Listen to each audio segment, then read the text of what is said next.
A co-founder of the social news and entertainment website Reddit has been found dead.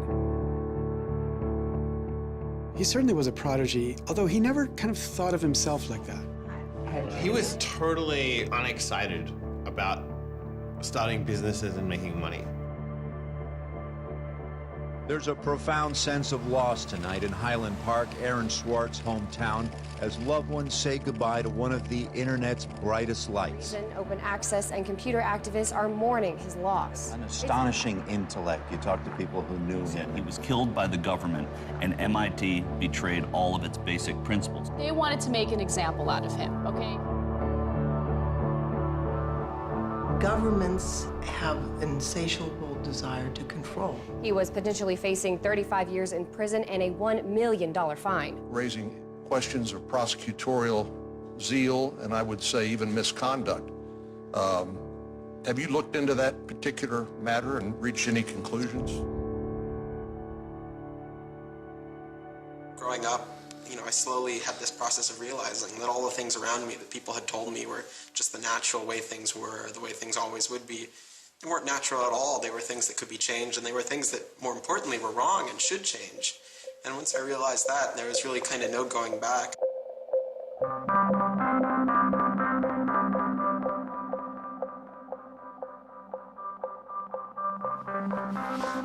Welcome to Story Reading Time.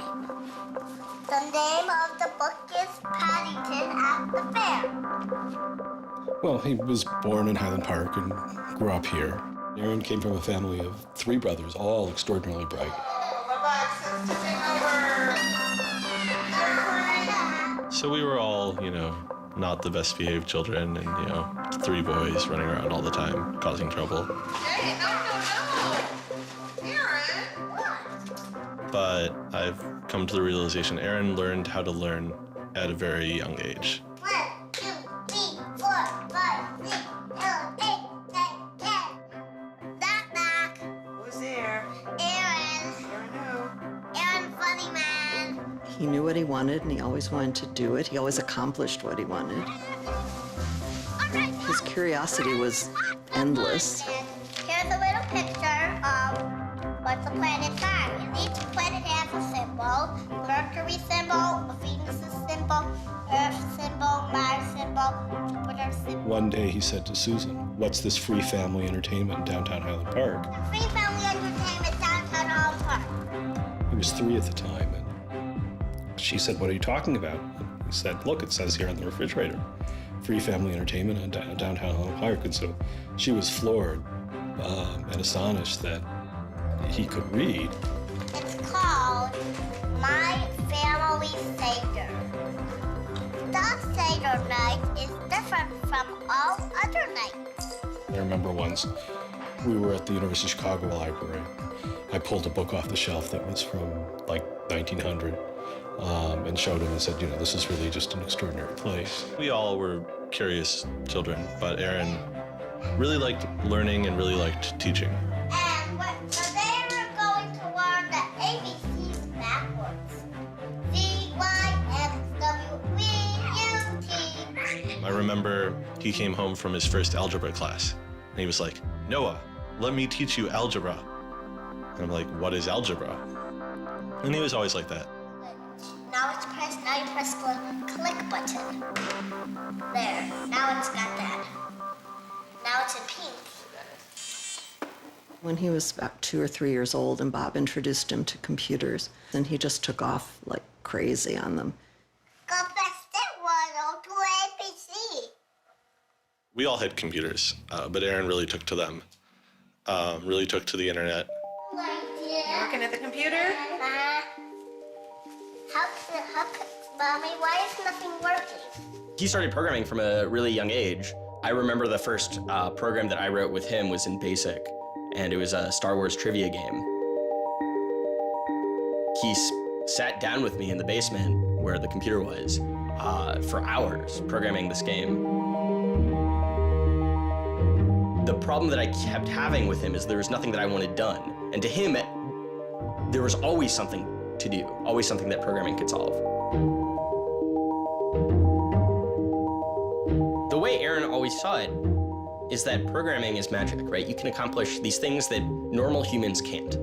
Aaron made an ATM using like a Macintosh and like a cardboard box. One year for Halloween, I didn't know what I wanted to be, and he thought it'd be really, really cool if I dressed up like his new favorite computer, which at the time was the original iMac. I mean, he hated dressing up for Halloween, but he loved convincing other people to dress up as things that he wanted to see.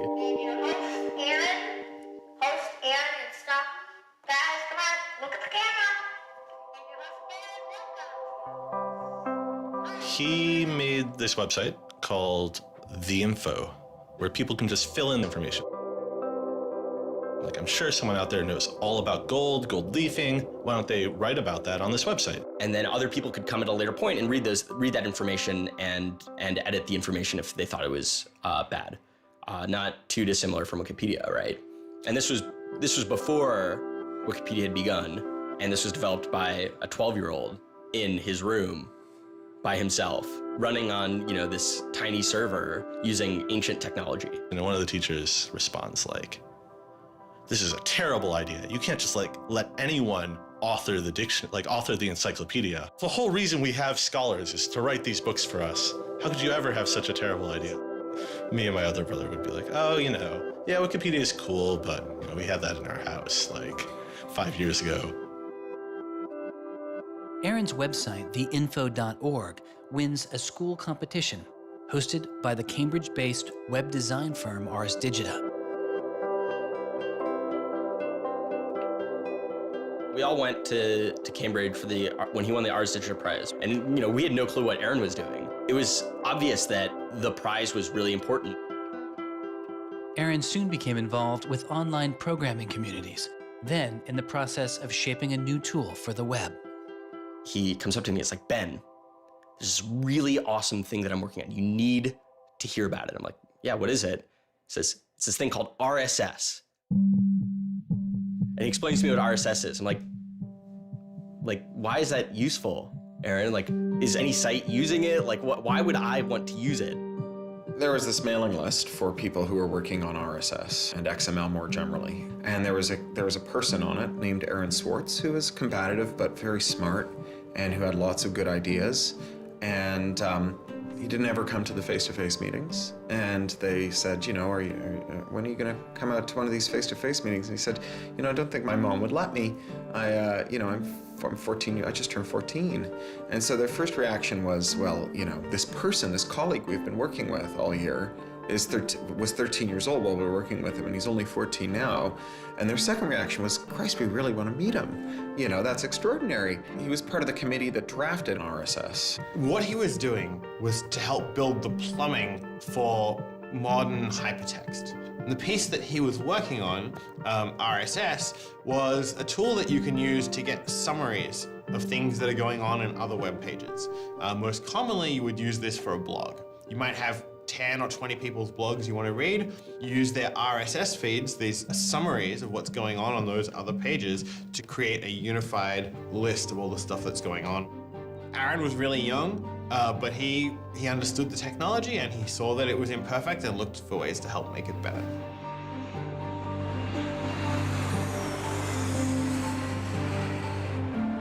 So his mom started bundling him on planes in Chicago. We'd pick him up in San Francisco. We'd introduce him to interesting people to argue with, and we'd marvel at his horrific eating habits. He only ate white food, only like, steamed rice and not fried rice because that wasn't sufficiently white, and white bread and so on. And, you kind of marvel at this, the quality of the debate emerging from this, what appeared to be a small boy's mouth. And you think, this is a kid who's really going to go somewhere if he doesn't die of scurvy. Aaron, you're up. I think the difference is that now you can't make companies, like Doc was saying. You can't have companies that just, let's sell dog food over the internet, let's sell dog food over cell phones. But there's still a lot of innovation going on. I think if you don't see the innovation, maybe your head is in the sand. He takes on this alpha nerd personality where he's sort of like, I'm smarter than you, and because I'm smarter than you, I'm better than you, and I can tell you what to do. It's an extension of like him being kind of like a twerp. So you aggregate all these computers together, and now they're solving big problems, like searching for aliens and trying to cure cancer. First met him on IRC, on Internet Relay Chat. He didn't just write code, he also sort of got people excited about solving problems. He was a connector. The free culture movement has had a lot of his energy. I think Aaron was trying to make the world work. He was trying to fix it. He had a very kind of strong personality that definitely ruffled feathers at times. It wasn't necessarily the case that he was always comfortable in the world, and the world wasn't always comfortable with him. Aaron got into high school and was really just sick of school. He didn't like it. He didn't like any of the classes that were being taught. He didn't like the teachers. Aaron really knew how to get information. He was like, I don't need to go to this teacher to learn how to do geometry. I can just read the geometry book, and I don't need to go to the teacher to learn their version of American history. Like, I have 3 historical compilations here. I could just read them, and I'm not interested in that. I'm interested in the web. I was very frustrated with school. I thought, the teachers didn't know what they were talking about, and they were very domineering and controlling, and the homework was kind of a sham, and it was just all the way to pin students together and force them to do busy work. And, I started reading books about the history of education and how this educational system was developed, and, alternatives to it in ways that people could actually learn things as opposed to just regurgitating facts their teachers told them. And that kind of led me down this path of questioning things. Once I questioned the school I was in, I questioned the society that built the school, I questioned the businesses that the schools were training people for, and I questioned the government that, set up this whole structure. One of the things he was most passionate about was copyright, especially in those early days. Copyright has always been something of a burden on the publishing industry and on readers, but it wasn't an excessive burden. It was a reasonable institution to have in place to make sure that people got paid. What Aaron's generation experienced was the collision between this antique copyright system and this amazing new thing we were trying to build, the internet and the web. These things collided, and what we got was chaos. He then met Harvard law professor Lawrence Lessig, who was then challenging copyright law in the Supreme Court. A young Aaron Swartz flew to Washington to listen to the Supreme Court hearings. I am Aaron Swartz, and I'm here to listen to see the Eldred argument. Why did you fly out here from Chicago and come all this way to see the Eldred argument? That's a more difficult question. See the Eldred. Because I don't know. It's very exciting to see the Supreme Court, especially such a prestigious case as this one.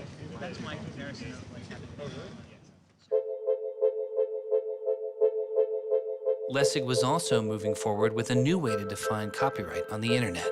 It was called Creative Commons. So the simple idea of Creative Commons is to give people, creators, a simple way to mark their creativity with the freedoms they intended to carry. So if copyright is all about all rights reserved, then this is a kind of some rights reserved model. It's, I want a simple way to say to you, here's what you can do with my work, even if there are other things which you need to get my permission before you could do. And Aaron's role was the computer part. Like, how do you architect the licenses so they would be simple and understandable and expressed in a way that machines could process it? And people are like, why do you have this, 15-year-old kid writing the specifications for the Creative Commons? Like, don't you think that's a huge mistake? And Larry's like, the biggest mistake we would have is not listening to this kid. can barely, not even tall enough to get over the podium. And it wasn't these movable podiums, so it was this embarrassing thing where once he put his screen up, nobody could see his face. When you come to our website here, and you go to choose license, it gives you this list of options, it explains what it means, and you fill out 3 simple questions. Do you want to require attribution? Do you want to allow commercial uses of your work? Do you want to allow modifications of your work? I was floored, just completely flabbergasted that these adults regarded him as an adult. And Aaron stood up there in front of a whole audience full of people and just started talking about the platform that he'd created for Creative Commons. And they were all listening to him. I was sitting at the back thinking, he's just a kid. Why are they listening to him? But they did. Well, I don't think I comprehended it fully. Though critics have said it does little to ensure artists get paid for their work, the success of Creative Commons has been enormous. Currently on the website Flickr alone, over 200 million people use some form of Creative Commons license. He contributed through his technical abilities, and yet it was not simply a technical matter to him. Aaron often wrote candidly in his personal blog. I think deeply about things, and I want others to do likewise. I work for ideas and learn from people. I don't like excluding people. I'm a perfectionist, but I won't let that get in the way of publication. Except for education and entertainment, I'm not going to waste my time on things that won't have an impact. I try to be friends with everyone, but I hate it when you don't take me seriously. I don't hold grudges. It's not productive, but I learn from my experience. I want to make the world a better place.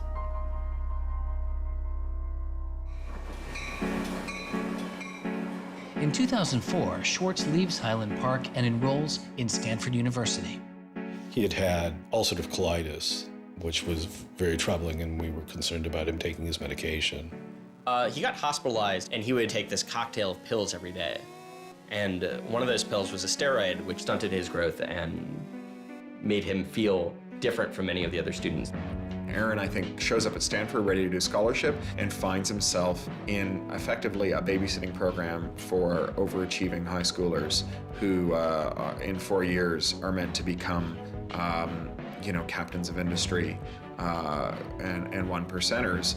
And I think it just made him bananas. In 2005, after only 1 year of college, Swartz was offered a spot at a new startup incubation firm called Y Combinator, led by Paul Graham. And he's like, hey, I have this idea for a website. And Paul Graham likes him enough and says, yeah, sure. So Aaron drops out of school, moves to this apartment. So this used to be Aaron's apartment when he moved here. I have vague memories of my father telling me how difficult it was to get a lease because Aaron had no credit and he dropped out of college. Aaron lived in what's now the living room, and some of the posters are left over from when Aaron lived here. And then the library. There are more books, but a lot of them are Aaron's. Aaron's Y Combinator site was called Infogami, a tool to build websites. But Infogami struggles to find users, and Swartz eventually merges his company with another Y Combinator project in need of help. It was a project headed by Steve Huffman and Alexis Ohanian, called Reddit. There we were, starting from almost nothing. No users, no money, no code, and growing day by day into a hugely popular website. And it showed no signs of letting up. First we had 1,000 users, then 10,000, then 20,000, and on and on. It was just incredible. Reddit becomes huge, and it's a real sort of geeky corner of the internet. There's a lot of humor, there's a lot of art, and there's just people who flock to the site and make that site the main site they go to every morning to get their news. Reddit kind of just borders on chaos at some level. So on the one hand, it's a place where people discuss news of the day, technology, politics, and issues. And yet there is a lot of kind of not safe for work material, offensive material. There's some subreddits where trolls find a welcome home And so in that sense, Reddit has been kind of home to controversy as well. It kind of sits on that edge of chaos. Reddit catches the attention of the corporate magazine giant Condé Nast, who makes an offer to buy the company. Some large amount of money, large enough that my dad was getting bugged with questions about, like, how do I store this money? Like a lot of money. Like a lot of money. Like, probably more than $1 million, but I don't actually know. And he is how old at the time? Like 19, 20.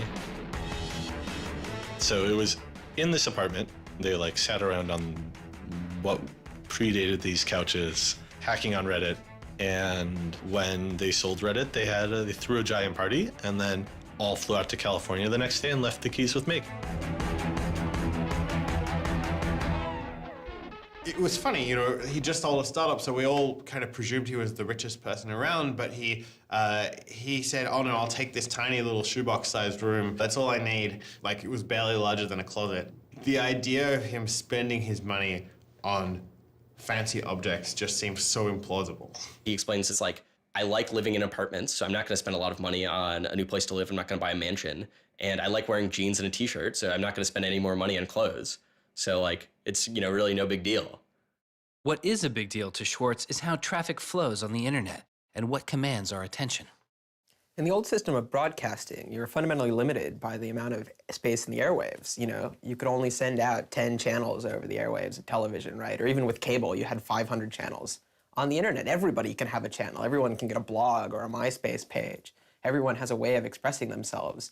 And so what you see now is not a question of who gets access to the airwaves. It's a question of who gets control over the ways you find people. You know, you start seeing power centralizing in sites like Google, these sort of gatekeepers that tell you where on the internet you want to go, the people who provide you your sources of news and information. So it's not, you know, only certain people have a license to speak. Now everyone has a license to speak. It's a question of who gets heard. After he started working in San Francisco at Condé Nast, he comes into the office and they want to give him a computer with all this crap installed on it and say that he can't install any new things on his computer, which to a developer is outrageous, right? From the first day, he was complaining about all this stuff. Gray walls, gray desks, gray noise. The first day I showed up here, I simply couldn't take it. By lunchtime, I had literally locked myself in a bathroom stall and started crying. I can't imagine staying sane with someone buzzing in my ear all day, let alone getting any actual work done. Nobody else seems to get work done here either. Everybody's always coming into our room to hang out and chat or invite us to play the new video game system that Wired is testing. He really had different aspirations that were politically oriented. And Silicon Valley just doesn't really quite have that culture that orients technical activity for the purposes of political goals. Aaron hated working for a corporation. They all hate working for Condé Nast, but Aaron is like the only one who's not going to take it. And Aaron basically gets himself fired by not showing up to work ever. It was said to be a messy breakup. Both Alexis Ohanian and Steve Huffman declined to be interviewed for this film. He rejected the business world. One of the really important things to remember about that choice when Aaron decided to kind of leave startup culture is that he was also leaving behind the things that had made him, you know, famous and well-loved, and, you know, he was at risk of letting down fans. He got to where he was supposed to be going and had the self-awareness and the orneriness to realize that he had climbed the mountain of shit to pluck the single rose and discovered that he'd lost his sense of smell. And rather than sit there and insist that it wasn't as bad as it seemed, and he did get the rose in any event, he climbed back down again, which is pretty cool. The way Aaron always saw it is that programming is magic, right? You can accomplish these things that normal humans can't by being able to program. So if you had magical powers, would you use them for good or to make you mountains of cash? Swartz was inspired by one of the visionaries he had met as a child, the man who had invented the World Wide Web, Tim Berners-Lee. In the 1990s, Berners-Lee was arguably sitting on one of the most lucrative inventions of the 20th century. But instead of profiting from the invention of the World Wide Web, he gave it away for free. It is the only reason the World Wide Web exists today. Aaron is certainly deeply influenced by Tim. Tim is certainly a very prominent early internet genius who doesn't in any sense cash out. He's not at all interested in how he's going to figure out how to make $1 billion. People would have seen, there's money to be made there. So there would have been lots of little webs instead of one big one. And one little web and lots of little webs doesn't work because you can't follow links from one to the other. You had to have the critical mass for this thing was the entire planet. So it's not going to work unless the whole planet can get on board.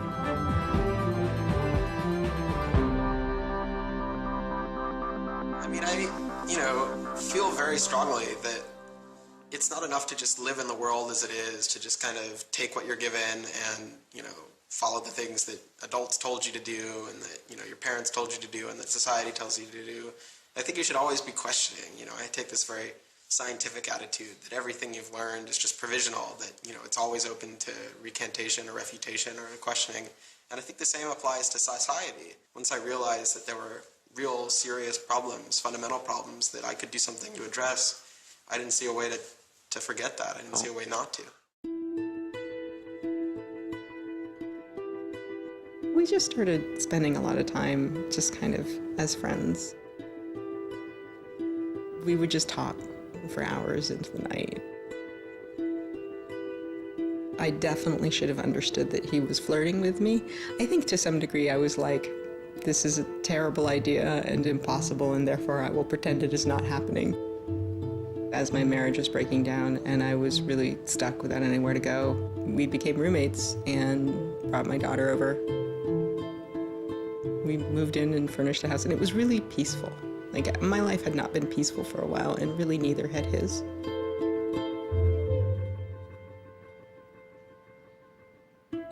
We were extremely close from the beginning of our romantic relationship. We were in constant contact, but we're both really difficult people to deal with. In a very Ally McBeal discussion, he confessed he had a theme song, and I made him play it for me. It was Extraordinary Machine by Fiona Apple. I think it was just that sense of kind of being a little bit embattled that the song has. And it also had like this hopefulness to it. By foot it's a slow climb, but I'm good at being uncomfortable, so I can't stop changing all the time. Because in many ways, Aaron was tremendously optimistic about life. Even when he didn't feel it, he could be tremendously optimistic about life. Extraordinary machine. What are you doing? Flickr has video now. Swartz threw his energy into a string of new projects involving access to public information, including an accountability website called watchdog.net and a project called the Open Library. So the Open Library Project is a website that you can visit at openlibrary.org. And the idea is to be a huge wiki, an editable website with one page per book. So for every book ever published, we want to have a web page about it that combines all the information from publishers, from booksellers, from libraries, from readers, onto one site, and then gives you links where you can buy it, you can borrow it, or you can browse it. I love libraries. I'm the kind of person who goes to a new city and immediately seeks out the library. So that's the dream of Open Library, is building this website where both you can leap from book to book, from person to author, from subject to idea, go through this vast tree of knowledge that's been embedded and lost in big physical libraries that's hard to find, that's not very well accessible online, is really important because books are a cultural legacy. Books are the place people go to write things down, and to have all that swallowed up by one corporation is kind of scary. How can you bring public access to the public domain? It may sound obvious that you'd have public access to the public domain, but in fact, it's not true.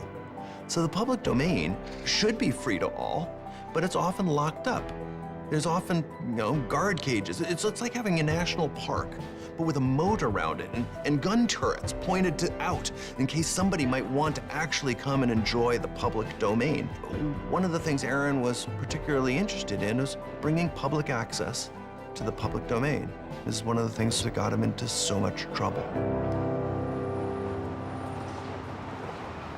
I had been trying to get access to federal court records in the United States. What I discovered was a puzzling system called PACER, which stands for Public Access to Court Electronic Records. I started Googling, and that's when I ran across Carl Malamud. Access to legal materials in the United States is a $10 billion per year business. PACER is just this incredible abomination of government service. It's 10 cents a page. It's this most brain-dead code you've ever seen. You can't search it. You can't bookmark anything. You got to have a credit card. And these are public records. It's U.S. district courts are very important. It's where a lot of our seminal litigation starts, civil rights cases, patent cases, all sorts of stuff. And journalists and students and citizens and lawyers all need access to PACER, and it fights them every step of the way. People without means can't see the law as readily as people that have that Gold American Express card. It's a poll tax on access to justice. The law is the operating system of our democracy, and you have to pay to see it. That's not much of a democracy. They make about $120 million a year on the PACER system, and it doesn't cost anything near that, according to their own records. In fact, it's illegal. The E-Government Act of 2002 states that the courts may charge only to the extent necessary in order to reimburse the costs of running PACER.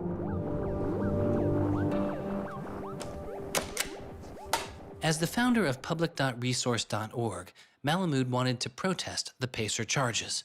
He started a program called the PACER Recycling Project, where people could upload PACER documents they had already paid for to a free database so others could use them. The PACER people were getting a lot of flack from Congress and others about public access. And so they put together this system. In 17 libraries across the country, there was free PACER access. That's one library every 22,000 square miles, I believe, so it wasn't really convenient. I encouraged volunteers to join the so-called Thumb Drive Corps and download docs from the public access libraries, upload them to the PACER recycling site. People take a thumb drive into one of these libraries and they download a bunch of documents and they send them to me. And nothing, it was just a joke. In fact, when you clicked on Thumb Drive Core, there was a Wizard of Oz, the Munchkins singing, so a little video clip came up. We represent the Lollipop Guild. But of course, I get this phone call from Steve Schultz and Aaron saying, gee, we'd like to join the Thumb Drive Corps. Around that time, I ran into Aaron at a conference. This is something that really has to be a collaboration between a lot of different people. So I approached him and I said, hey, I'm thinking about an intervention on the PACER problem. Schultz had already developed a program that could automatically download PACER documents from the trial libraries. Swartz wanted to take a look. So I showed him the code. And I didn't know what would come next, but as it turns out, over the course of the next few hours at that conference, he was off sitting in a corner, improving my code, recruiting a friend of his that lived near one of these libraries to go into the library and to begin to test his improved code, at which point the folks at the courts realized something's not going quite according to plan. And data started to come in and come in and come in, and soon there were 760 gigabytes of PACER docs, about 20 million pages. Using information retrieved from the trial libraries, Swartz was conducting massive, automated parallel downloading of the PACER system. He was able to acquire nearly 2.7 million federal court documents, almost 20 million pages of text. Now, I'll grant you that 20 million pages had perhaps exceeded the expectations of the people running the Pilot Access Project, but surprising a bureaucrat isn't illegal. Aaron and Carl decided to go talk to the New York Times about what happened. They also caught the attention of the FBI, who began to stake out Swartz's parents' house in Illinois. But I get a tweet from his mother saying, "Call me." It's like, oh my God, what the hell's going on here? And so I finally got a hold of Aaron, and you know, Aaron's mother was like, "Oh my God, FBI, FBI, FBI." An FBI agent drives down our home's driveway trying to see if Aaron is like in his room. And I remember being home that day and wondering why this car was driving down our driveway and just driving back out. I was like, that's weird. Like 5 years later, I read this FBI file and I'm like, oh my goodness. That was the FBI agent in my driveway. He was terrified. He was totally terrified. He was way more terrified after the FBI actually called him up on the phone and tried to sucker him into coming down to a coffee shop without a lawyer. He said he went home and laid down on the bed and you know, was shaking. The downloading also uncovered massive privacy violations in the court documents. Ultimately, the courts were forced to change their policies as a result. And the FBI closed their investigation without bringing charges. To this day, I find it remarkable that anybody, even at the most remote podunk field office of the FBI, thought that a fitting use for taxpayer dollars was investigating people for criminal theft on the grounds that they had made the law public. How can you call yourself a lawman and think that there can possibly be anything wrong in this whole world with making the law public? Aaron was willing to put himself at risk for the causes that he believed in. Bothered by wealth disparity, Swartz moves beyond technology and into a broader range of political causes. I went into Congress and I invited him to come and hang out and intern for us for a while so that he could learn, you know, the political process. He was sort of learning about a new community, a new set of skills, and kind of learning to hack politics. It seems ridiculous that miners should have to hammer away until their whole bodies are dripping with sweat, faced with the knowledge that if they dare to stop, they won't be able to put food on the table that night, while I get to make larger and larger amounts of money each day just by sitting and watching TV. But apparently the world is ridiculous.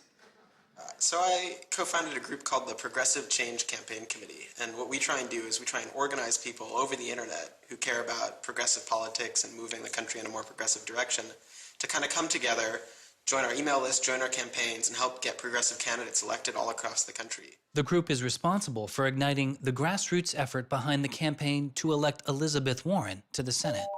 He might have thought it was a dumb system, but he came in and he said, I need to learn this system because it can be manipulated like any social system. But his passion for knowledge in libraries didn't take a back seat. Aaron began to take a closer look at institutions that publish academic journal articles. By virtue of being students at a major U.S. university, I assume that you have access to a wide variety of scholarly journals. Pretty much every major university in the United States pays these sort of licensing fees to organizations like JSTOR and Thomson and ISI to get access to scholarly journals that the rest of the world can't read.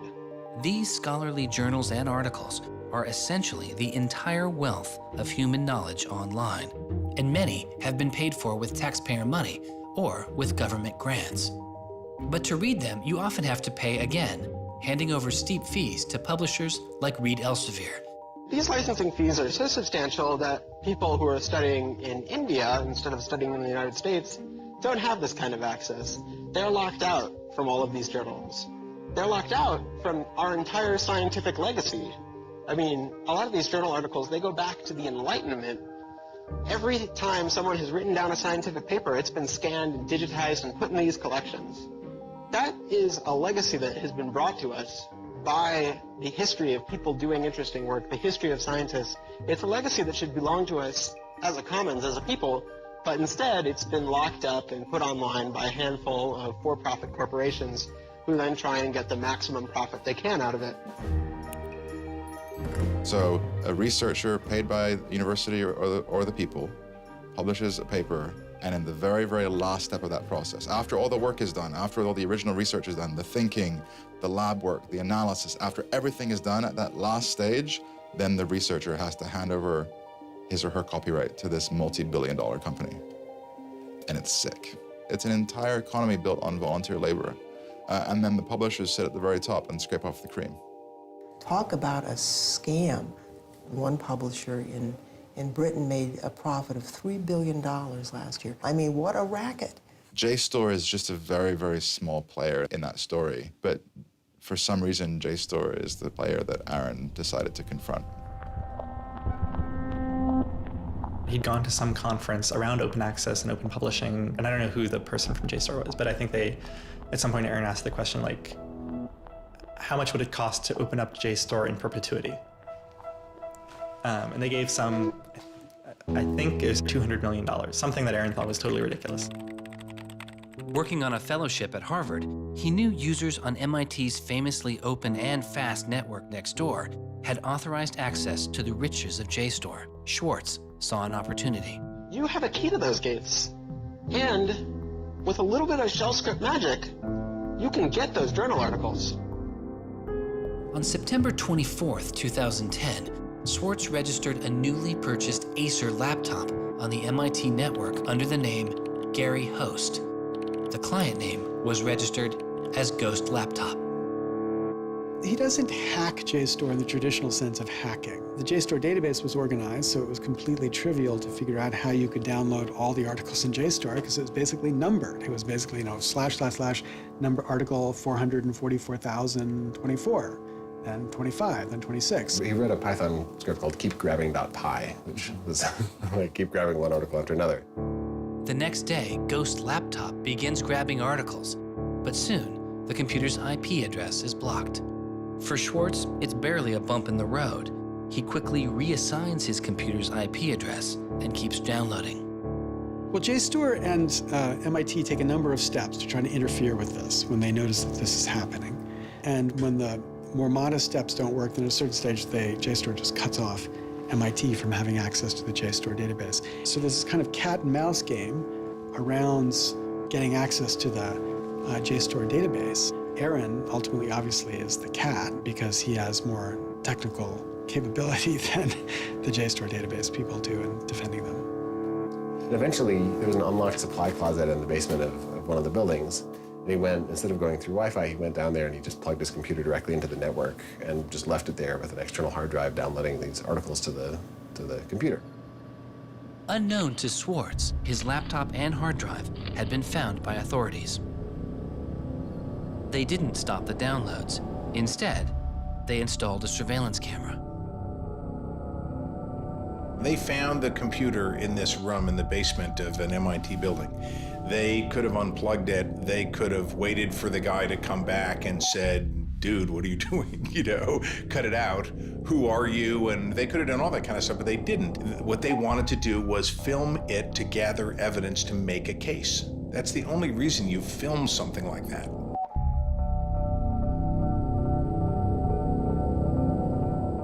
At first, the only person caught on the glitchy surveillance camera was using the closet as a place to store bottles and cans.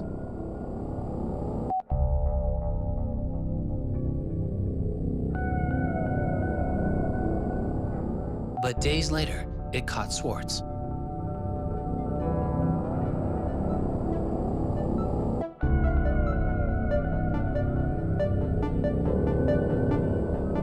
Swartz is replacing a hard drive. He takes it out of his backpack, leans out of frame for about 5 minutes, and then leaves.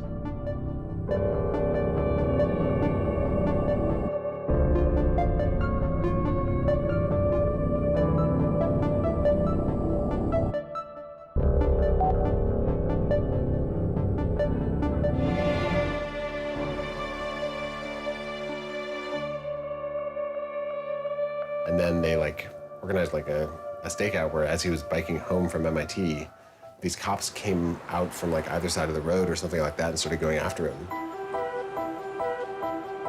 He describes that he was pressed down and assaulted by the police. He tells me that it's unclear that they were police that were after him. He thought that someone was trying to attack him. He does tell me they beat him up. I was just devastated. The notion of any kind of criminal prosecution of anyone in our family or anything was so foreign and incomprehensible, I didn't know what to do. Well, they execute search warrants at Aaron's house, his apartment in Cambridge, and his office at Harvard. 2 days before the arrest, the investigation had gone beyond JSTOR and the local Cambridge police. It had been taken over by the United States Secret Service. The Secret Service began investigating computer and credit card fraud in 1984, but 6 weeks after the attack on 9/11, their role expanded. President Bush used the Patriot Act to establish a network of what they called electronic crimes task forces. The bill before me takes account of the new realities and dangers posed by modern terrorists. According to the Secret Service, they are primarily engaged in activity with economic impact, organized criminal groups, or use of schemes involving new technology. The Secret Service turned Swartz's case over to the Boston U.S. Attorney's Office. There was a guy in the U.S. Attorney's Office who had the title head of the Computer Crimes Division or Task Force. I don't know what else he had going, but you're certainly not much of a computer crimes prosecutor without a computer crime to prosecute. So he jumped on it, kept it for himself, didn't assign it to someone else within the office or the unit, and that's Steve Hyman. Prosecutor Stephen Hyman has been largely out of public view since the arrest of Aaron Swartz, but he can be seen here in an episode of the television show American Greed, filmed around the time of Aaron's arrest. He is describing his previous case against the notorious hacker Alberto Gonzalez, a case that garnered Hyman enormous press attention and accolades. Gonzalez masterminded the theft of over 100 million credit card and ATM numbers, the largest such fraud in history. Here, Hyman, describing Gonzalez, gives his view on the hacker mindset. These guys are driven by a lot of the same things that we're driven by. They have an ego, they like challenge, and of course they like money and everything you can get from money. One of the suspects implicated in the Gonzalez case was a young hacker named Jonathan James. Believing Gonzalez's crimes would be pinned on him, James committed suicide during the investigation. In an early press release describing the government's position in the case of Aaron Swartz, Hyman's boss, U.S. Attorney for the District of Massachusetts Carmen Ortiz, said this: "Stealing is stealing, whether you use a computer command or a crowbar, and whether you take documents, data, or dollars." It's not true. It's obviously not true. I'm not saying it's harmless, and I'm not saying that we shouldn't criminalize stealing of information, but you've got to be much more subtle in trying to figure out exactly which kinds of harms are harmful here. So the thing about a crowbar is every time I break into a place with a crowbar, I do damage. There's no doubt about it. But when Aaron writes a script that says download, download, download 100 times in a second, there's no obvious damage to anybody. If he does that for the purpose of gathering an archive to do academic research on it, there is never any damage to anybody. He wasn't stealing, he wasn't selling what he got or giving it away. He was making a point, as far as I could tell. The arrest took its toll on Swartz. He just wouldn't talk about it. And he's like very stressed. If you thought like the FBI was like going to come to your doorstep any day, anytime you went down the hall, even to do your laundry, and they would break into your apartment because you left the door unlocked, like, I'd be pretty stressed. And it was clear. And so Aaron was always sort of like in like a dour mood.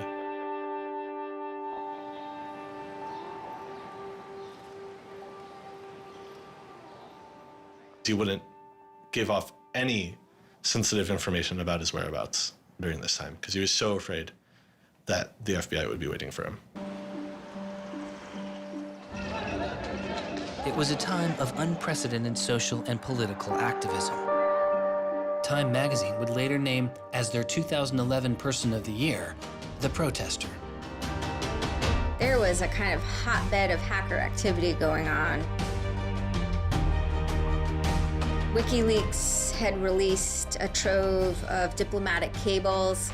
Manning had been under arrest at the time. It was unknown whether he was the source of the leak. Anonymous, which is a kind of protest ensemble that has a lot of hackers in its ranks, were going on various sprees of sorts. If you compare that to what he did, his stuff should have been left behind for MIT and JSTOR to deal with. in a kind of private, professional matter. It should have never gotten the attention of the criminal system. It just didn't belong there.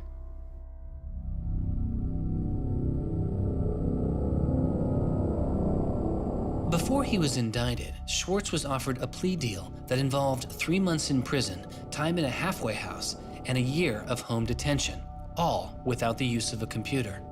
It was on the condition that Swartz plead guilty to a felony. Here we are. We have no discovery, no evidence whatsoever about what the government's case is, and we have to make this immense decision where the lawyer is pushing you to do this, the government is giving you a non-negotiable demand, and you're told that your likelihood of prevailing is small, so whether you're guilty or not, you're better off taking the deal. Boston has its own computer crimes division, with lots of lawyers, probably more lawyers than they need. So, you know, you can imagine all sorts of cases where it'd be really hard to prosecute because you've got some criminals in Russia, or you've got some people inside of a corporation that are going to have $500 lawyers or $700 an hour lawyers sitting down against you. And then you've got this case with this kid, which is pretty easy to prove that he did something, and he's already marked himself as a troublemaker with the FBI, so why not go as tough as you can in here against that guy? It's good for you, the prosecutor, it's good for the Republic, because you're fighting all those terrorist types. I was so scared. I was so scared of having my computer seized. I was so scared of going to jail because of my computer being seized. I had confidential material from sources from my previous work on my laptop. And that is above all my priority, is to keep my sources safe. I was so scared of what was going to happen to Ada. Aaron told me that they'd offered him a deal, and he finally just said that he would take it if I told him to. And I came real close to saying take it.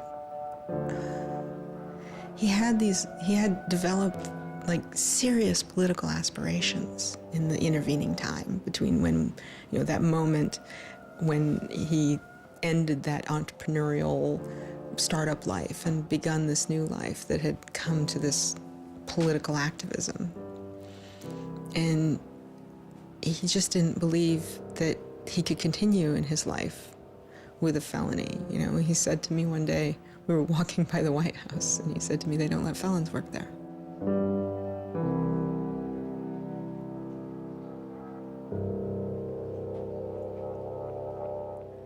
And, you know, he really wanted that to be his life.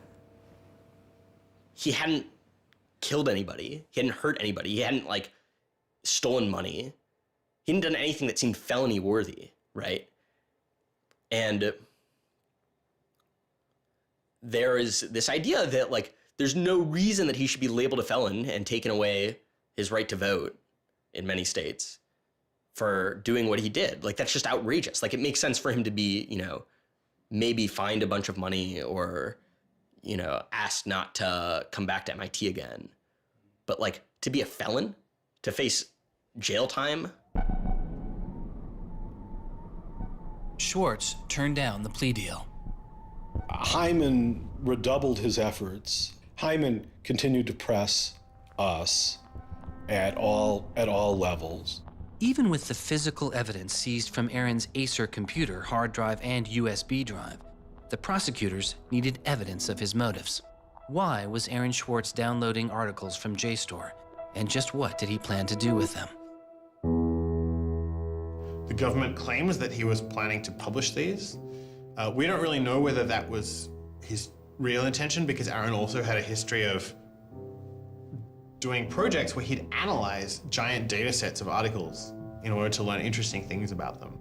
The best evidence for that was that when he was at Stanford, he also downloaded the whole Westlaw legal database. In a project with Stanford law students, Swartz had downloaded the Westlaw legal database. He uncovered troubling connections between funders of legal research and favorable results. He did this amazing analysis of for-profit companies giving money to law professors who wrote law review articles which were then beneficial to, like, Exxon during an oil spill, right? So it was a very corrupt system of funding, vanity research. Swartz had never released the Westlaw documents. In theory, he could have been doing the same thing about the JSTOR database. That would have been completely okay. If he were, on the other hand, intending to create a competitive service to JSTOR, we're going to set up our own, access to the Harvard Law Review and charge, money for it, then, okay, now it seems like criminal violation because you're commercially trying to exploit this material, but it's kind of crazy to imagine that's what he was doing. So, but then there's the middle case. Well, what if he was just trying to liberate it for all of the developing world? But depending on what he was doing, it creates a very different character to how the law should be thinking about it. The government was prosecuting him as if this was like a commercial criminal violation, like stealing a whole bunch of credit card records. It was that kind of crime. I don't know what he was going to do with that database, but I heard from a friend of his that Aaron had told him he was going to analyze the data for evidence of corporate funding of climate change research that led to biased results. And I totally believe that. I was just told that Steve wanted to talk to me. And I thought, maybe this is a way I could get out of this. Just exit the situation. And I didn't want to live in fear of having my computer seized. I didn't want to live in fear of having to go to jail on a contempt of court charge if they tried to compel me to decrypt my computer. When they came to me and said, Steve wants to talk to you, that seemed reasonable. They offered Norton what is known as a Queen for a Day letter, or a proffer. It allowed prosecutors to ask questions about Aaron's case. Norton would be given immunity from prosecution herself for any information she revealed during the meeting. I didn't like it. I told my lawyers repeatedly that this seemed fishy. I didn't like this. I didn't want immunity. I didn't need immunity. I hadn't done anything. But they were really, really stringent that they did not want me meeting the prosecutor without immunity. But just to be clear, this is a Queen for a Day deal, a proffer. Right, a proffer letter. In which you basically handed information over to them in exchange for protection from prosecution. So it wasn't handing information over. It was, at least that's not how I saw it. It was just having a discussion, having an interview with them. Well, they're asking you questions. They're asking me and questions. They can ask about whatever they want. Right. And whatever they learn, I really, right. And I repeatedly tried to go in naked. I repeatedly tried to turn down the proffer letter. I was ill. I was being pressured by my lawyers. I was confused. I was not doing well by this point. I was depressed and I was scared and I didn't understand the situation I was in. I had no idea why I was in this situation. I hadn't done anything interesting, much less wrong. We went out of our minds. Aaron was clearly very distraught about it. We were very distraught about it. Aaron's attorneys were very distraught about it. We tried to get Quinn to change attorneys. I was very unused to being in a room with large men, well-armed, that are continually telling me I'm lying and that I must have done something. I told them that this thing that they were prosecuting wasn't a crime. I told them that they were on the wrong side of history. I used that phrase. I said, you're on the wrong side of history. And they looked bored. They didn't even look angry. They just looked bored. And it began to occur to me that we weren't having the same conversation. I mean, I told them plenty of things about, why people would download journal articles, and eventually, I don't remember what was around it. I mentioned that he'd done this blog post, the Guerrilla Open Access Manifesto. This is the Guerrilla Open Access Manifesto, supposedly written in July 2008 in Italy. Information is power, but like all power, there are those who want to keep it for themselves. The world's entire scientific and cultural heritage, published over centuries in books and journals, is increasingly being digitized and locked up by a handful of private corporations. Meanwhile, those who have been locked out are not standing idly by. You've been sneaking through holes and climbing over fences, liberating the information locked up by the publishers and sharing them with your friends. But all this action goes on in the dark, hidden underground. It's called stealing or piracy, as if sharing a wealth of knowledge were the moral equivalent of plundering a ship and murdering its crew. But sharing isn't immoral, it's a moral imperative. Only those blinded by greed would refuse to let a friend make a copy. There's no justice in following unjust laws. it's time to come into the light and, in the grand tradition of civil disobedience, declare our opposition to this private theft of public culture. The manifesto itself was allegedly written by 4 different people and also edited by Norton, but it was Swartz who had signed his name to it. When it's over, I go immediately to Aaron and tell him everything I can remember about it. And he gets very angry. The things that I'd done shouldn't have added up that way. I hadn't done anything wrong, and everything had gone wrong. But I was never...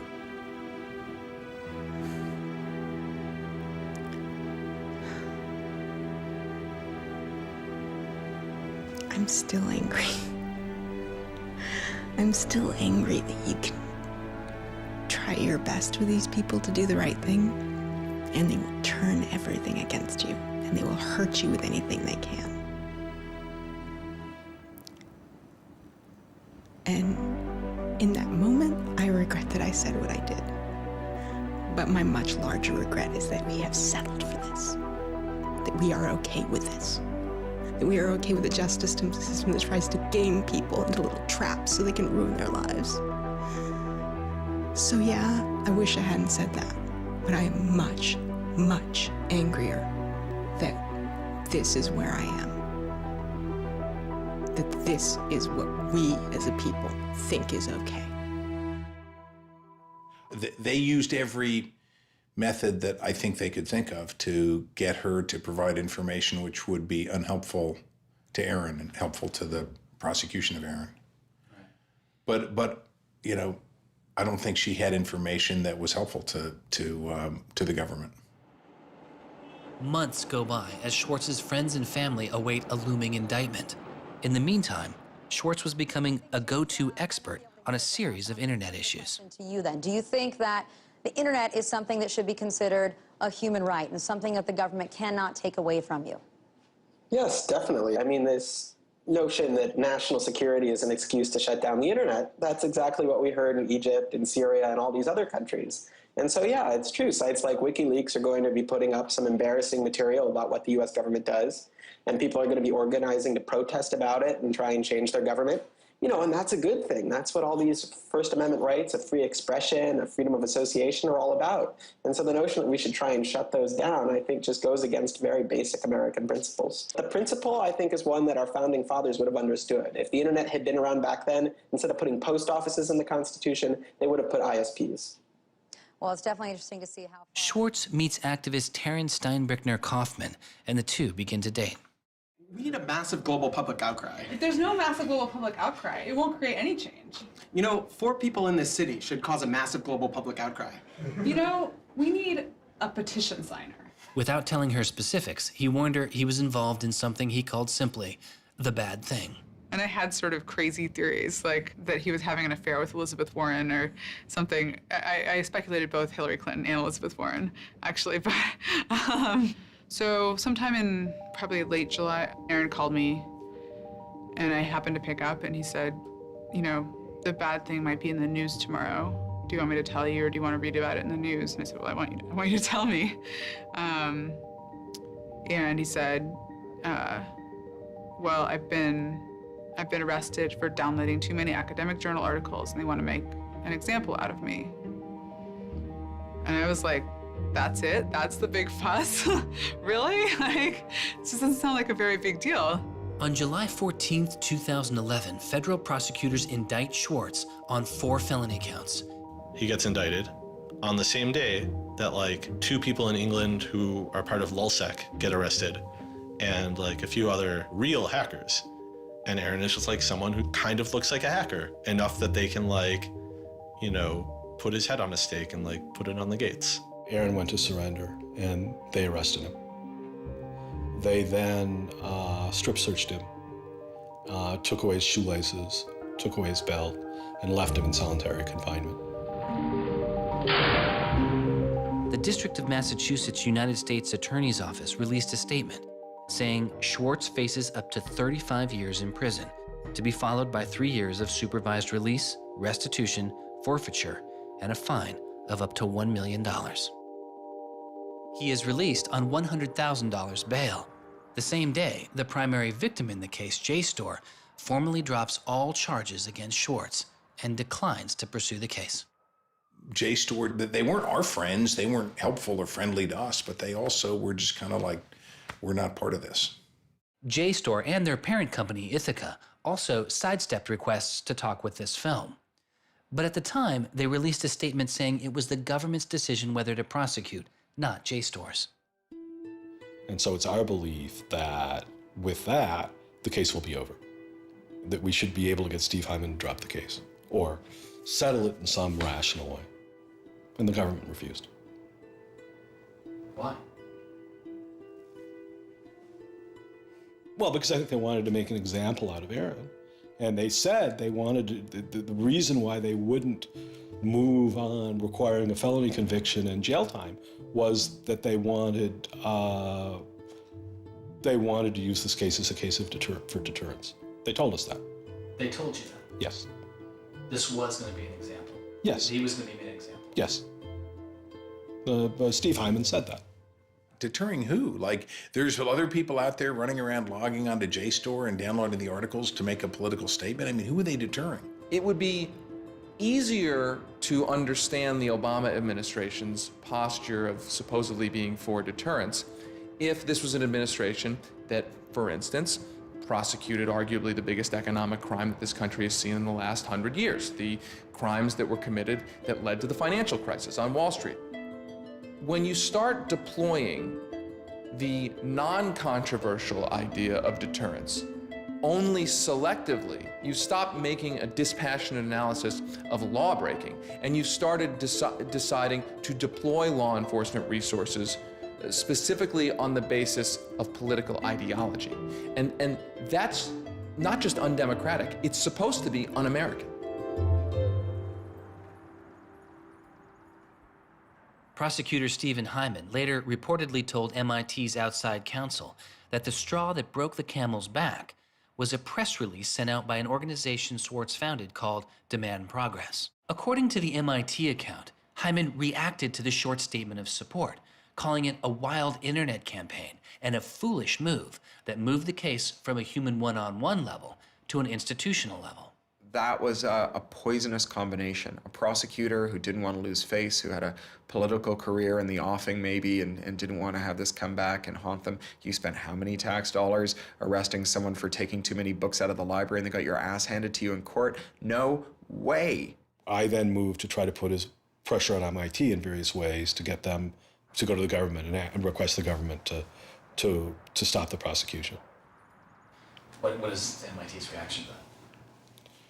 There doesn't seem to be any reaction from MIT at that point.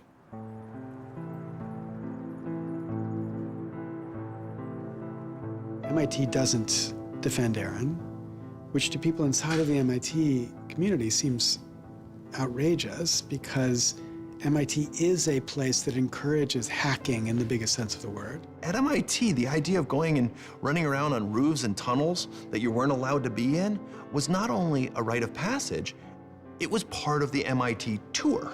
And lockpicking was a winter course at MIT.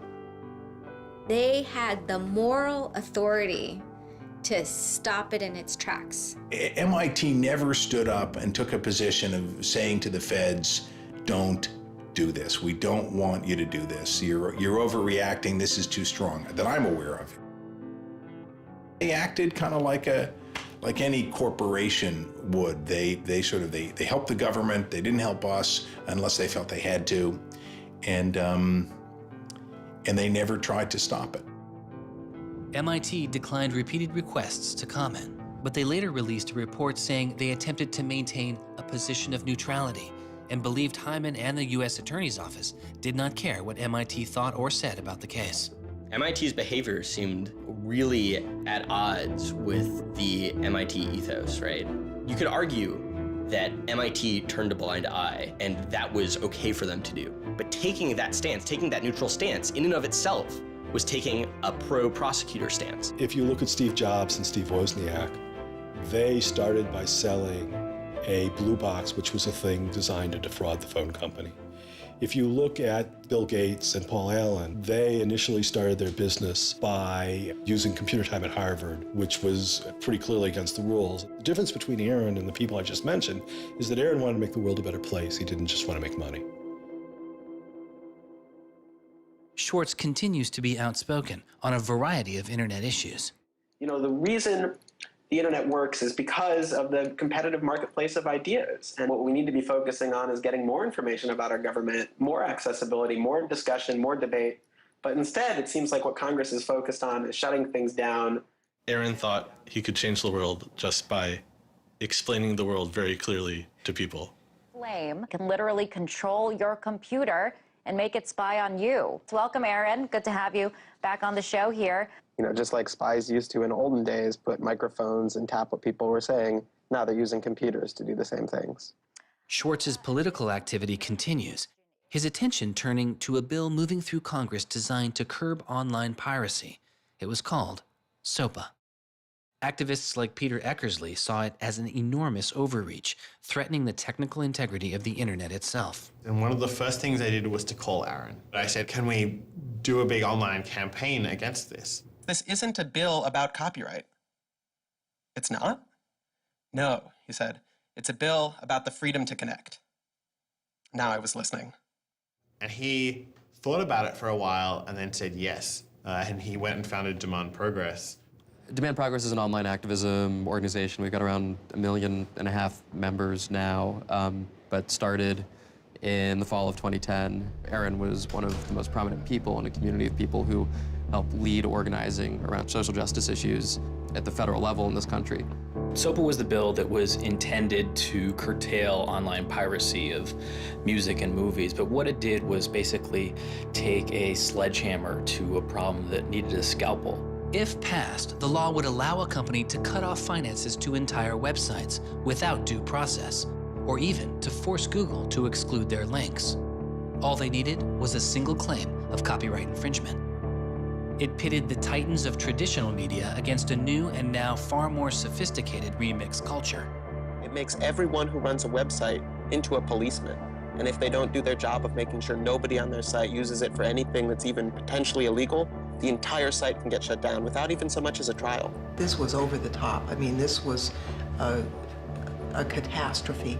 This bill poses a serious threat to speech and civil liberties for all who use the internet. There were only a handful of us who said, look, we're not for piracy either, but it makes no sense to destroy the architecture of the internet, the domain name system, and so much that makes it free and open in the name of fighting piracy. And Aaron got that right away. The freedoms guaranteed in our Constitution, the freedoms our country had been built on, would be suddenly deleted.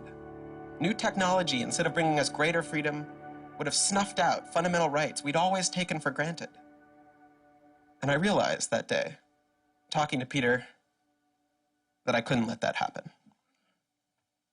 When SOPA was introduced in October 2011, it was considered inevitable. Our strategy when it first came out was to hopefully slow the bill down, maybe weaken it a little bit, but even we didn't think that we would be able to stop this bill. Having worked in Washington, what you learn is that typically in Washington, the legislative fights are fights between different sets of corporate moneyed interests. They're all duking it out to pass legislation. And the fights that are the closest are when you have one set of corporate interests against another set of corporate interests, and they're financially equally matched in terms of campaign contributions and lobbying. Those are the closest ones. The ones that aren't even fights, typically, are ones where all the money is on one side, all the corporations are on one side, and it's just millions of people on the other side. Haven't seen anything like PIPA and SOPA in all my time in public service. There were more than 40 United States senators on that bill as co-sponsors. So there were already a long, long way to getting the 60 votes to have it clear all the procedural hoops. Even I began to doubt myself. It was a rough period. Swartz and Demand Progress were able to marshal enormous support, using traditional outreach combined with commonly used voice over IP to make it very easy for people to call Congress. I've never met anybody else who was able to operate at his level, both on the technological side and on the campaign strategy side. Millions of people contacted Congress and signed anti-SOPA petitions. Congress was caught off guard. There was just something about watching those clueless members of Congress debate the bill, watching them insist they could regulate the internet and a bunch of nerds couldn't possibly stop them. I am not a nerd. I'm just not enough of a nerd. Maybe we ought to ask some nerds what this thing really does. Let's have a hearing, bring in the nerds. Really? Nerds? You know, I think actually the word you're looking for is experts. To enlighten you so your laws don't backfire, break the internet. We use the term geek, but we're allowed to use that because we are geeks. The fact that it got as far as it did without them talking to any technical experts reflects the fact that there is a problem in this town. I'm looking for somebody to come before this body and testify in a hearing and say, this is why they're wrong. There used to be an office that provided science and technology advice, and members could go to them and say, help me understand XYZ. And Gingrich killed it. He said it was a waste of money. Ever since then, Congress has plunged into the dark ages. I don't think anybody really thought that SOPA could be beaten, including Aaron. I think it was worth trying, but it didn't seem winnable. And I remember maybe a few months later, I remember him just turning to me and being like, I think we might win this. And I was like, that would be amazing. Calls to Congress continue. When the domain hosting site GoDaddy becomes a supporter of the bill, tens of thousands of users transferred their domain names in protest. Within a week, a humbled GoDaddy reverses their position on SOPA. When the Congress people that supported the record and movie industries realized that there was this backlash, they kind of scaled the bill back a little bit. You could see the curve happening. You could see that that our arguments were starting to resonate. It was like Aaron had been striking a match and it was being blown out. Striking another one was being blown out. And finally he'd managed to catch enough kindling that the flame actually caught, and then it turned into this roaring blaze. On January 16th, 2012, the White House issued a statement saying they didn't support the bill. And then this happened. I'm a big believer that we should be dealing with issues of piracy and we should deal with them in a serious way. But this bill is not the right bill. When Jimmy Wales put his support towards blacking out Wikipedia, the #5 most popular website in the world. This is a website that's on several % of all of the clicks on anywhere on the internet. Wikipedia went black, Reddit went black, Craigslist went black, the phone lines on Capitol Hill flat out melted. Members of Congress started rushing to issue statements retracting their support for the bill that they were promoting just a couple days ago. Within 24 hours, the number of opponents of SOPA in Congress went from this to this. To see congressmen and senators slowly flip sides throughout the day of the blackout was pretty unbelievable. There was like a 100 representative swing. And that was when, as hard as it was for me to believe, after all this, we had won. The thing that everyone said was impossible, that some of the biggest companies in the world had written off as kind of a pipe dream, had happened. We did it. We won. This is a historic week in internet politics, maybe American politics. The thing that we heard from people in Washington, D.C., from staffers on Capitol Hill was they received more emails and more phone calls on SOPA blackout day than they'd ever received about anything. I think that was an extremely exciting moment. This was the moment when the internet had grown up politically. It was exhilarating because it's hard to believe it actually happened. It's hard to believe a bill with so much financial power behind it didn't simply sail through the Congress. And not only did it not sail through, it didn't pass at all. It's easy sometimes to feel like you're powerless, like when you come out in the streets and you march and you yell and nobody hears you. But I'm here to tell you today, you are powerful. So yeah, maybe sometimes you feel like you're not being listened to, but I'm here to tell you that you are. You are being listened to. You are making a difference. You can stop this bill if you don't stop fighting. SOPA! Stop SOPA! Some of the biggest internet companies, to put it frankly, would benefit from a world in which their little competitors could get censored. We can't let that happen. For him, it was more important to be sure that you made a small change than to play a small part in a big change. But SOPA was like playing a major part in a major change. And so for him, it was kind of this proof of concept, like, okay, what I want to do with my life is change the world. I think about it in this really scientific way of like, I'm measuring my impact. And this shows that it's possible, right? That the thing that I want to do with my life is possible. I have proved that I can do it, that I, Aaron Swartz, can change the world. For a guy who never really thought he had done much, which was Aaron, it was one of the few moments where you could really see that he felt like he had done something good. Feeling like here is his maybe one and only victory lap. Everyone said there was no way we could stop SOPA. We stopped it. This is 3 outrageously good victories, and the year isn't even over yet. I mean, if there's a time to be positive, it's now. You know, he wins at SOPA a year after he's arrested. It's not unambiguously happy moments. There's a lot going on. He's so attuned towards participating in the political process, you can't stop him. The list of organizations Swartz founded or co-founded is enormous. And years before Edward Snowden would expose widespread internet surveillance, Swartz was already concerned. It is shocking to think that the accountability is so lax that they don't even have sort of basic statistics about how big the spying program is. And if the answer is, oh, we're spying on so many people we can't possibly even count them, then that's an awful lot of people, right? It would be one thing if they said, look, you know, we know the number of telephones we're spying on, we don't know exactly how many real people that corresponds to, but they just came back and said, we can't give you a number at all. That's pretty, I mean, it's scary is what it is. Well, that's scary. You know, they put incredible pressure on him and took away his, you know, all of the money he had made. They, you know, threatened to take away his physical freedom. Why'd they do it, you know? I mean, well, why are they going after whistleblowers, you know?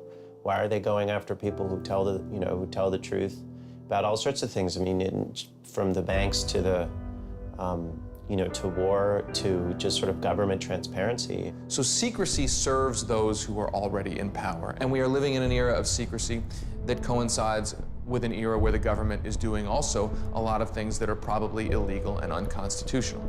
So those two things are not coincidences. It's very clear that this technology has been developed not for small countries overseas, but right here for use in the United States by the U.S. government. The problem with the spying program is it's this sort of long, slow expansion, you know, going back to the Nixon administration, right? Obviously, it became big after 9/11 under George W. Bush, and Obama has continued to expand it, and the problems have slowly grown worse and worse. But there's never been this moment you can point to, say, okay, we need to galvanize opposition today because today is when it matters.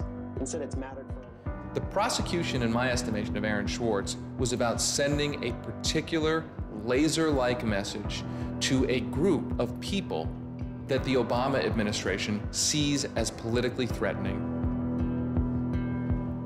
And that is essentially the hacker, the information, and the democracy activist community. And the message that the Obama administration wanted to send to that particular community was, in my estimation, we know you have the ability to make trouble for the establishment.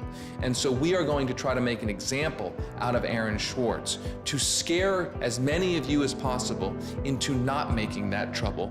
And the government said, oh, the legal opinions we're using to legalize the spying program are also classified. So we can't even tell you which laws we're using to spy on you. You know, every time they can say, oh, this is another instance of cyber war, the cyber criminals are attacking us again, we're all in danger, we're all under threat. They use those as excuses to push through more and more dangerous laws. And so just to follow that up, like personally, how do you feel the fight is going, I guess?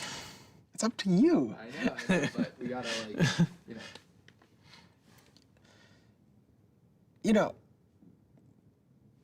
there's sort of these two polarizing perspectives, right? Everything is great. The internet has created all this freedom and liberty, and everything's going to be fantastic. Or everything is terrible. The internet has created all these tools for cracking down and spying and, you know, controlling what we say. And I think both are true, right? The internet has done both, and both are kind of amazing and astonishing. And which one will win out in the long run is up to us. It doesn't make sense to say, oh, one is doing better than the other. You know, they're both true. And it's up to us which ones we emphasize and which ones we take advantage of, because they're both there and they're both always going to be there.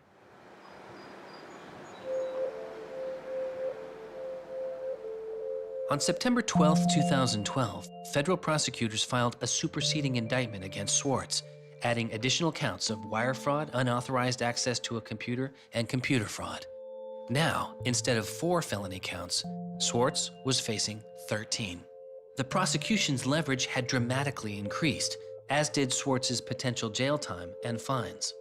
They filed a separate indictment to add more charges, and they had a theory about why this conduct constituted a number of federal crimes, and that a very significant sentence could attach to it under the law. That theory, and much of the prosecution's case against Swartz, involved a law created originally in 1986. It is called the Computer Fraud and Abuse Act. The Computer Fraud and Abuse Act was inspired by the movie War Games with Matthew Broderick, which is a great movie. I have you now. In this movie, a kid gets the ability through the magic of computer networks to launch a nuclear attack. You know, that's not actually possible, and it certainly wasn't possible in the 80s, but apparently this movie scared Congress enough to pass the original Computer Fraud and Abuse Act. This is a law that's just behind the times. For example, that penalizes terms of service kinds of arrangements. You can have something like eHarmony or Match.com, and somebody sort of inflates their own personal characteristics, and all of a sudden, depending on the jurisdiction and the prosecutors, they could be in a whole host of troubles. We all know what terms of use are. Most people don't read them, but not abiding by their terms could mean you are committing a felony. The website terms of service often say things like, be nice to each other, or don't do anything that's improper. The idea that the criminal law has anything to say about these kinds of violations, I think strikes most people as crazy. The examples get even more crazy. Until it was changed in March of 2013, the terms of use on the website of Hearst's 17 magazine said you had to be 18 in order to read it. I would say that the way the CFA has been interpreted by the Justice Department, we are probably all breaking the law. Vague and prone to misuse, the CFAA has become a one-size-fits-all hammer for a wide range of computer-related disputes. Though not the only factor in his case, 11 of the 13 charges against Swartz involved the Computer Fraud and Abuse Act. The question why hangs over much of the story of Aaron Swartz. Just what was motivating the government, and what would their case have been? The Department of Justice declined requests for answers, but Professor Oren Kerr is a former prosecutor who has studied the case. So I think I come about this case from a different direction than other people on a number of reasons. I was a federal prosecutor at the Justice Department for 3 years before I started teaching. The government came forward with an indictment based on what crimes they thought were committed, just as a purely lawyers matter, looking at the precedents, looking at the statute, looking at the history, looking at the cases that are out there so far. I think it was a fair indictment based on that. You can debate whether they should have charged this case. There's just a lot of disagreement. Some people are on the open access side, some people are not. I think the government took Swartz's guerrilla open access manifesto very seriously. And I think they saw him as somebody who was committed as a moral imperative to breaking the law to overcome a law that Swartz saw as unjust. And in a democracy, if you think a law is unjust, there are ways of changing that law. There's going to Congress, as Swartz did so masterfully with SOPA. Or you can violate that law in a way to try to nullify that law. And I think what was driving the prosecution was the sense that Swartz was committed not just to breaking the law, but to really making sure that law was nullified, that everyone would have access to the database in a way that you couldn't put the toothpaste back into the tube. It would be done, and Swartz's side would win. There's a big disagreement in society as to whether that is an unjust law. And ultimately, that's a decision for the American people to make, working through Congress. And then the second problem is, I think, we're still trying to figure out what's the line between less serious offenses and more serious offenses. We're now entering this different environment of computers and computer misuse, and we don't yet have a really strong sense of exactly what these lines are. So we're just working that out. This is a poor use of prosecutorial discretion. The hammer that the Justice Department has to scare people with it just gets bigger and bigger and bigger. And so most people just, you can't roll the dice with your life like that. Should we tap somebody's phone? Should we film them? Should we turn somebody and get them to testify against these other people? That's how federal agents and prosecutors think. They build cases, they make cases. Swartz was caught in the gears of a brutal criminal justice system that could not turn back. A machine that has made America the country with the highest rate of incarceration in the world. We have in this country allowed ourselves to be captured by the politics of fear and anger. And anything we're afraid of, like the future of the internet and access, and anything we're angry about instinctively creates a criminal justice intervention. And we've used jail, prison, and punishment to resolve a whole host of problems that historically were never seen as criminal justice problems. The impulse to threaten, indict, prosecute, which is part of what has created this debate and controversy over online access and information on the internet, is very consistent with what we've seen in other areas. The one difference is that the people who are usually targeted and victimized by these kinds of criminal and carceral responses are typically poor and minority. Swartz's isolation from friends and family increased. He had basically stopped working on anything else, and the case was, in fact, taking over sort of his whole life. One of Aaron's lawyers apparently told the prosecutors that he was emotionally vulnerable, and that was something that they really needed to keep in mind so that they knew that. It was weighing on him very heavily. He did not like having his actions and his movements restricted in any way. And the threat of jail, which they pounded him with a lot, was terrifying to him. Completely exhausted his financial resources, and it cost us a lot of money also, and he raised a substantial amount of money. So it was, it was in the millions of dollars. The legal defense? Yes. Was in millions? Yes. Yeah, I think he didn't want to be a burden to people. I think that was a factor. I have my normal life, and then I have this shitty thing I have to deal with. And I try to keep the two of them as separate as possible. But they were just beginning to blur together, and everything was becoming shitty. Swartz faced a tough choice that was only getting tougher. Do you admit guilt and move on with your life, or do you fight a broken system? With his legal case, the answer was simple. He rejects the final plea deal, and a trial date is set. Aaron was resolute that he didn't want to knuckle under and accept something that he didn't believe was fair, but I also think he was scared.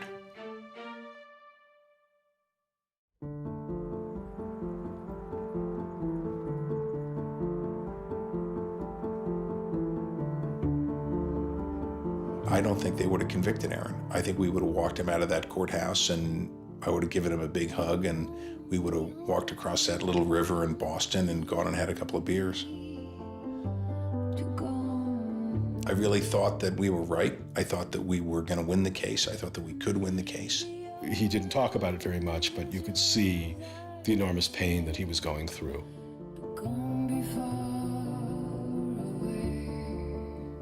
No time in his childhood did Aaron have any severe mood swings or depressive episodes or anything that I would ascribe to severe depression.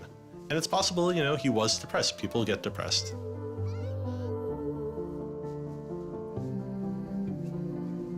Very early in our relationship, 3 or 4 weeks in or something, I remember him saying to me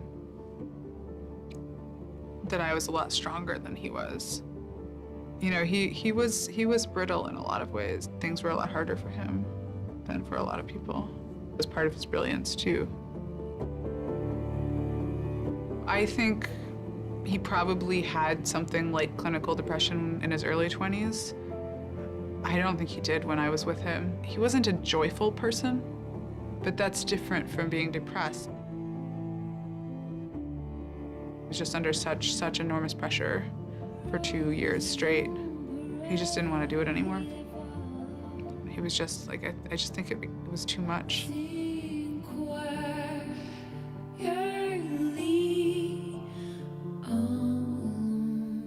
I got a phone call late at night.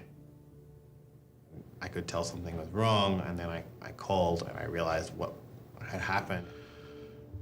A co-founder of the social news and entertainment website Reddit has been found dead. Police say 26-year-old Aaron Swartz killed himself yesterday in his Brooklyn apartment.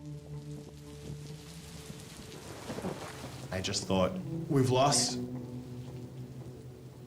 one of the most creative minds of our generation. It was like the whole world fell apart at that moment.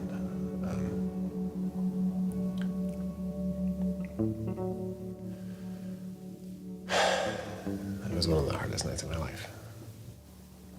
So I kept screaming, I can't hear you. What did you say? I can't hear you. I can't, that's it.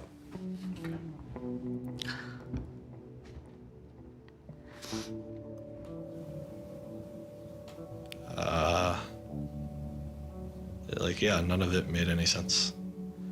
And really still doesn't. I was so frustrated, angry.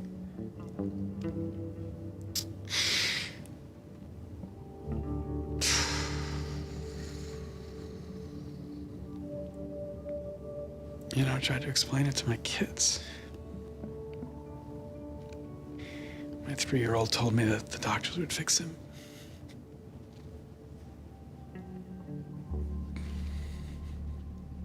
I've known lots of people who've died, but I've never lost anybody like this.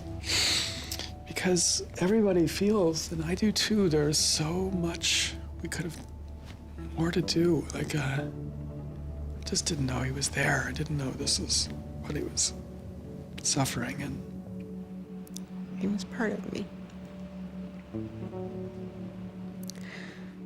And I just wanted it to not be real. And then I just looked at his Wikipedia page and I saw the end date.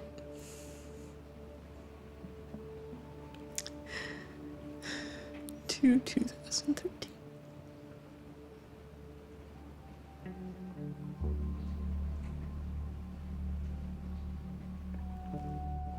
Aaron is dead. Wanderers in this crazy world, we have lost a mentor, a wise elder. Hackers for right, we're one down. We've lost one of our own. Nurturers, carers, listeners, feeders, parents, all, we have lost a child. Let us all weep.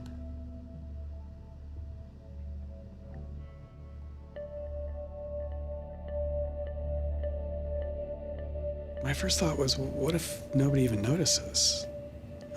You know, because it wasn't clear to me how salient he was. I had never seen anything quite like the outpouring I saw. The net just lit up. I mean, everyone was trying to explain it in their own way, but I've never seen people grieve on Twitter before. People were visibly grieving online.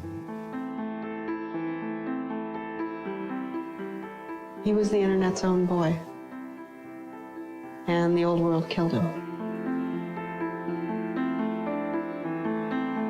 We are standing in the middle of a time when great injustice is not touched.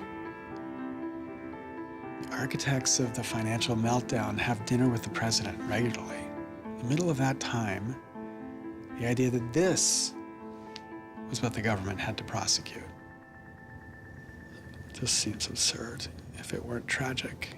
The question is, can we do something, given what's happened, to make the world a better place? And how can we further that legacy? That's the only question one can ask. All over the world, there were starting to be hackathons and gatherings. Aaron Swartz has, in some sense, brought the best out of us in trying to say, how do we fix this? He was, in my humble opinion, one of the true extraordinary revolutionaries that this country has produced. I don't know whether Aaron was defeated or victorious, but we are certainly shaped by the hand of the things that he wrestled with. When we turn armed agents of the law on citizens trying to increase access to knowledge, we've broken the rule of law. We've desecrated the temple of justice. Aaron Swartz was not a criminal. Change does not roll in on the wheels of inevitability. It comes through continuous struggle. Aaron really could do magic. And I'm dedicated to making sure that his magic doesn't end with his death. He believed that he could change the world, and he was right. Out of the last week and out of today, phoenixes are already rising. Since Swartz's death, Representative Zoe Lofgren and Senator Ron Wyden have introduced legislation that would reform the Computer Fraud and Abuse Act, the outdated law that formed the majority of the charges against Swartz. It's called Aaron's Law. Aaron believed that, you literally ought to be asking yourself all of the time, what is the most important thing I could be working on in the world right now? And if you're not working on that, why aren't you?